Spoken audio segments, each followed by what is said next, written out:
Hello नमस्कार दोस्तों, कैसे हैं आप सब। उम्मीद करते हैं कि आप लोग अच्छे होंगे। जहां दोस्तों आज की सबसे बड़ी खबर आप लोग को बता दूं कि भोजपुरी के सुपरस्टार सिंगर, जहां दोस्तों भोजपुरी के सुपरस्टार अभिनेता जो खेसारी लाल यादव हैं, उनके मां को बताएंगे आज की इस वीडियो में जो उनकी मां कौन है। तो आप लोग वीडियो के साथ बने रहिए। अगर इस चैनल पर नए हैं तो चैनल को कर दीजिए सब्सक्राइब दोस्तों। तो चलिए दोस्तों, बिना किसी देरी के वीडियो को स्टार्ट करते हैं।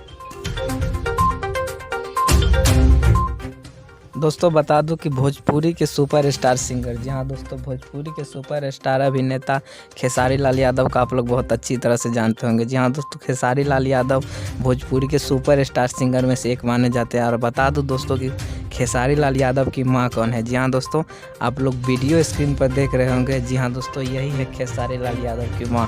तो दोस्तों कैसा लगा वीडियो हमें कमेंट करके ज़रूर बताएं। अगर आप लोग इस चैनल पर नए हैं तो चैनल को कर दीजिए सब्सक्राइब दोस्तों। तो चलिए दोस्तों, मिलते हैं किसी अगले वीडियो में किसी अगले नए टॉपिक के साथ।